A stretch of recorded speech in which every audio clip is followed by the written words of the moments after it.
Olá, meu nome é Gabriela Lima, a minha dupla é Ramon Peixoto, e hoje a gente está aqui de maneira remota para apresentar um trabalho da disciplina de Patologia Geral, onde a gente vai estar fazendo a apresentação de um caso clínico fictício, onde a patologia que o animal apresentou acabou levando à lesão, que é o infarto hemorrágico de pulmão.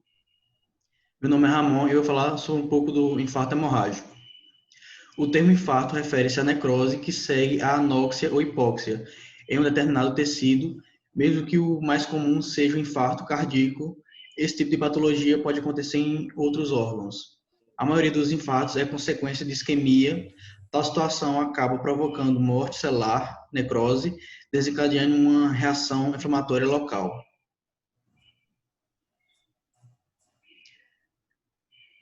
As grandes classes do infarto são infarto vermelho, também chamado de infarto hemorrágico, que tem por característica a região atingida em coloração vermelha, causada pela intensa hemorragia que se forma na área necrótica.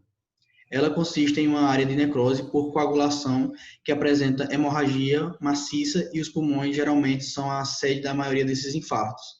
Sua causa pode ser obstrução arterial ou venosa. O infarto branco ou isquêmico. A área da necrose de coagulação ocasionada por hipóxia letal local em território com circulação do tipo terminal. A causa é sempre arterial, oclusão tromboembólica compressiva. Os órgãos mais comumente lesados são os rins, o baço, coração e o cérebro. Os ramos médios da artéria pulmonar são obstruídos, as artérias brônquicas tornam-se incapazes de manter a irrigação. Consequentemente, a pressão sanguínea nas artérias brônquicas torna-se incapaz de vencer a resistência pós-capilar, que aumenta devido à congestão.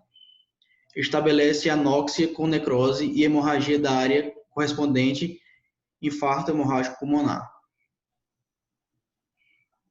Os sinais clínicos são crise aguda de dispneia, dor torácica, ventilatório dependente, hemoptise. Ressalta-se os métodos usados para diagnosticar a embolia pulmonar, como dímero, gasometria arterial para medir o nível de oxigênio no sangue, arteriografia pulmonar, cintilografia de ventilação pulmonar, tomografia computadorizada e ressonância magnética. Tratando-se de um infarto recente, predomina a hemorragia intraalveolar, áreas onde os septos intraalveolares ainda apresentam núcleos já picnóticos e outras onde os núcleos já desapareceram. As hemácias ainda estão íntegras. Macroscopicamente, a área de infarto é em forma de cunha. A cor vermelha escura ou negra, lembrando um coágulo, e a consistência é firme.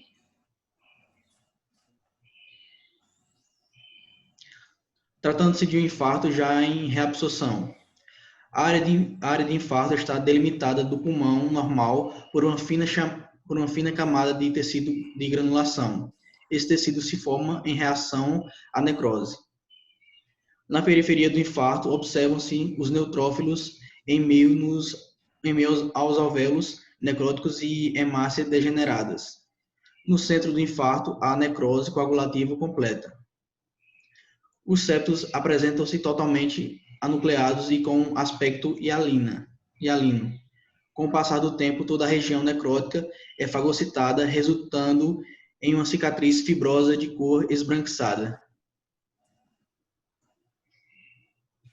Aqui a gente pode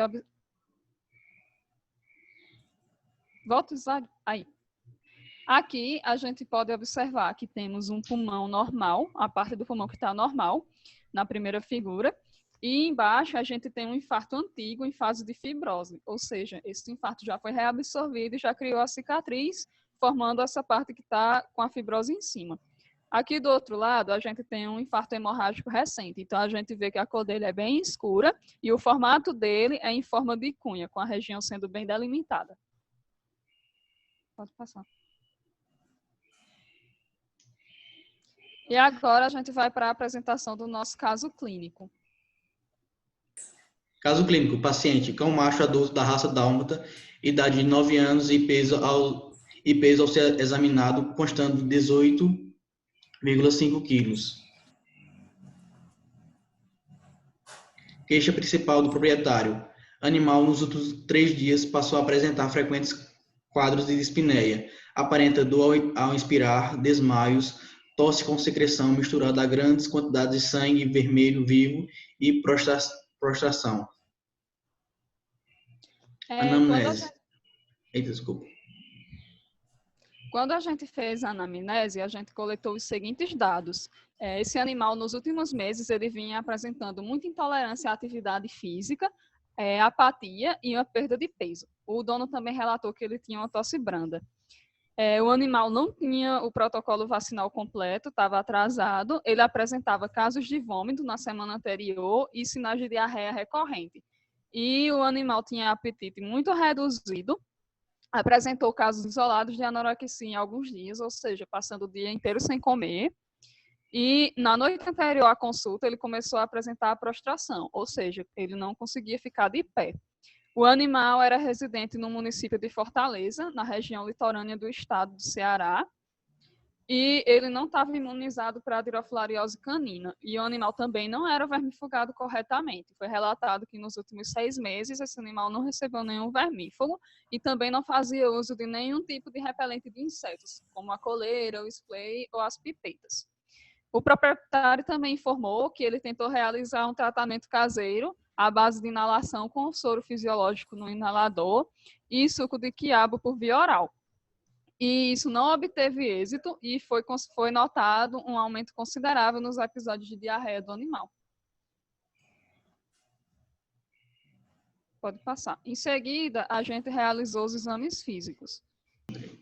Nos exames físicos foram constatados as seguintes alterações: dispneia com aparente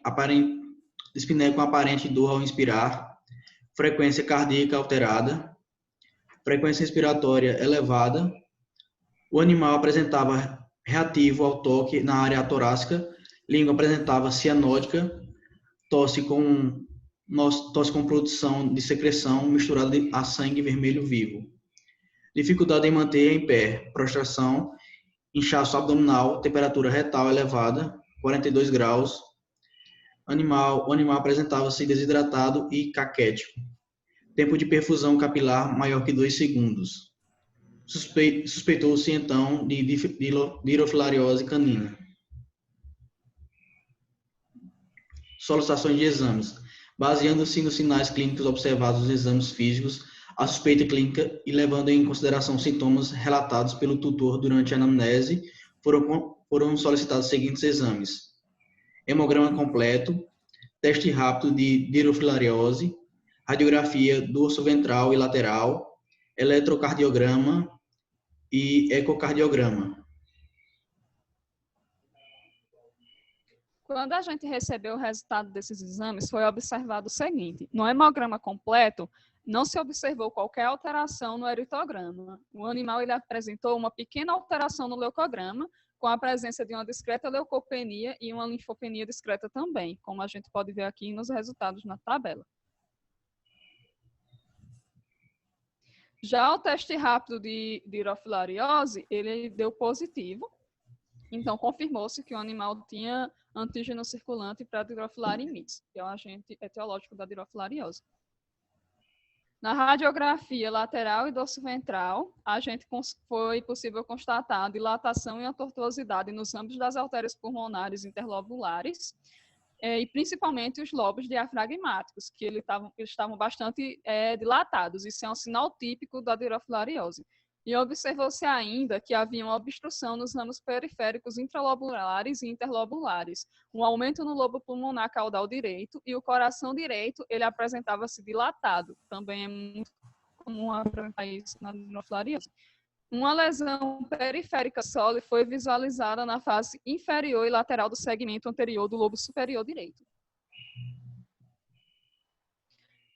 Com o eletrocardiograma, a gente conseguiu constatar uma arritmia cardíaca e o bloqueio no ramo direito do feixe de His. Já no ecocardiograma, quando a gente fez, foi possível ver a hipertrofia ventricular direita e ecodensidades paralelas lineares nas artérias pulmonares, no ventrículo e nos átrios direitos. Ou seja, estavam dilatadas as artérias devido a alguma obstrução. E também observou-se distúrbios no ritmo cardíaco, que já tinha sido observado no eletrocardiograma, e um aglomerado de parasitas no interior do coração. No diagnóstico, após o apanhado de resultados dos exames feitos, o teste rápido e o ecocardiograma, onde foi possível observar formas adultas de dirofilariose, foram decisivos, confirmando o diagnóstico de dirofilariose canina. Infelizmente, o nosso paciente ele acabou vindo a óbito. Depois que a gente diagnosticou a dirofilariose nesse animal, a gente iniciou o tratamento sintomático dessa patologia, que inclui o uso de corticoides, a reposição de eletrólitos, a oxigenoterapia e broncodilatadores, com o objetivo de tentar restabelecer o correto fluxo cardíaco sanguíneo. 15 dias após a gente iniciar esse tratamento, esse animal ele foi submetido ao tratamento cirúrgico para a remoção dos vermes adultos, que encontravam-se em bastante quantidade, a fim de restabelecer esse fluxo sanguíneo e evitar uma morte rápida. A remoção cirúrgica ela foi feita com o uso de uma alça intravascular, que foi introduzida pela veia jugular direita. E o animal veio a óbito imediatamente após a cirurgia. O dono do Bilal, então, ele decidiu que ia manter o corpo desse animal refrigerado na clínica para que depois a gente pudesse fazer a necropsia e a biópsia. Durante essa necropsia, a gente teve como achados macroscópicos, principalmente uma grande quantidade de líquido avermelhado na cavidade abdominal. Isso aí ele casou diretamente com essa dilatação que a gente tinha visto no abdômen do animal durante o exame físico.